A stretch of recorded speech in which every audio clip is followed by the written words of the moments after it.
Padre, gostaria de saber como fazer para quebrar uma maldição que tem na minha família. Tem muita gente que crê que a sua família é vítima de uma maldição ou de outra bruxaria, de um malefício. Então, a primeira coisa é fazer o diagnóstico se realmente a sua família é vítima de maldição. E eu noto que, em geral, as pessoas têm uma tendência de ver maldição onde não existe maldição. Em geral, as pessoas atribuem ao demônio uma culpa que ele não tem. Exageram. Exemplos. Tem famílias, por exemplo, que uma coisa muito natural, que tem uma explicação natural, é, por exemplo, os hábitos, as virtudes.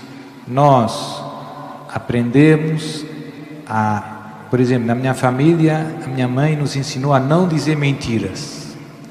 Eu e os meus irmãos não dizemos mentiras, porque fomos habituados desde pequeno.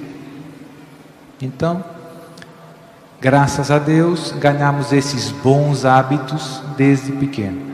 Mas o mesmo vale para os maus hábitos, né? Então, tem famílias em que todo mundo grita, ou todo mundo bebe, ou todo mundo diz coisas sem pensar, né? Então, são vícios que passam de geração em geração.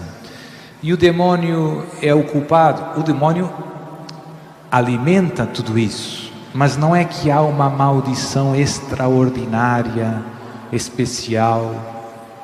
Há o combate que todos os homens têm contra a tentação e contra os vícios, contra os maus hábitos. Os maus hábitos e os bons hábitos têm uma explicação muito social. Nós somos filhos do mundo em que vivemos, da família, do ambiente, da cidade, do país, do mundo. Isso teve um grande peso na nossa maneira de ser.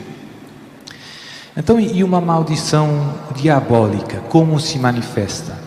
Os distúrbios diabólicos se manifestam com factos estranhos, não normais, coisas muito estranhas.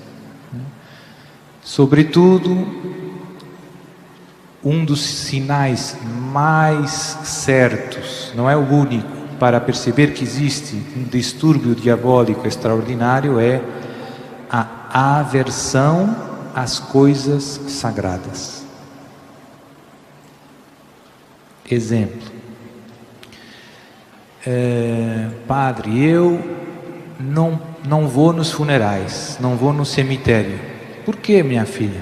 Porque quando entro no cemitério me sinto muito mal. Dores de cabeça, enjoada, tenho que sair logo, vontade de gritar. E, minha filha, e tem mais alguém na sua família que tem esse problema? Ah, sim. Minha mãe também nunca vai no cemitério, porque quando entra no cemitério, ou na igreja, ou vai rezar o terço, se sente muito mal, começa arrotando, tem vontade de vomitar, dor de cabeça. E na geração dos seus avós, tinha alguém que... Sim, tinha. A minha tia-avó, irmã da minha avó, também tinha esse problema.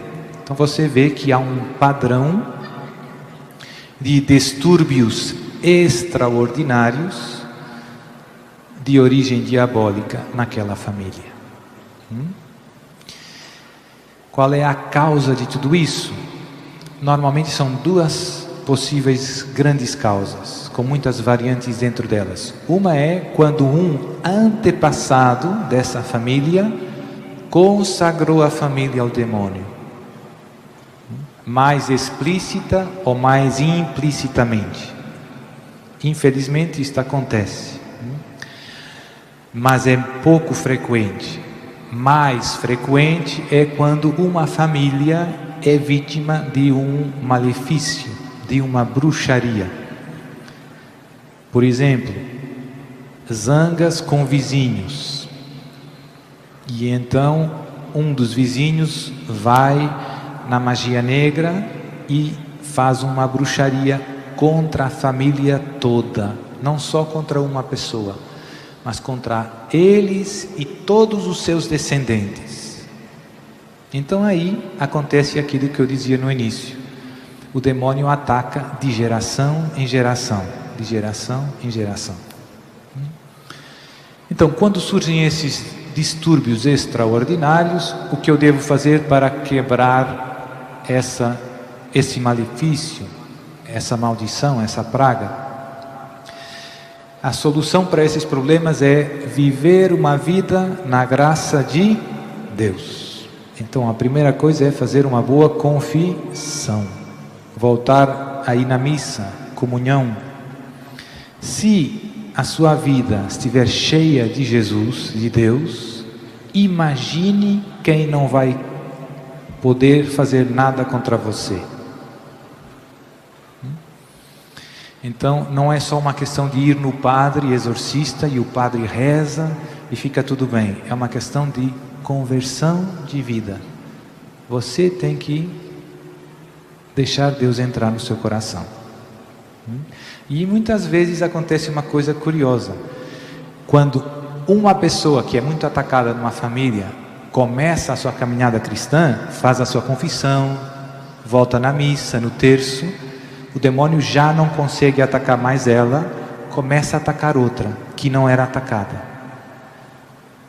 Vai pulando para aqueles que ainda não vivem na graça de Deus.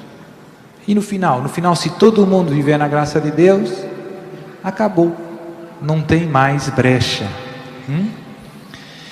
Nos casos graves, além da nossa conversão, dos sacramentos, também ajuda muito os exorcismos. Os exorcismos aceleram a libertação. São meios extraordinários para problemas extraordinários.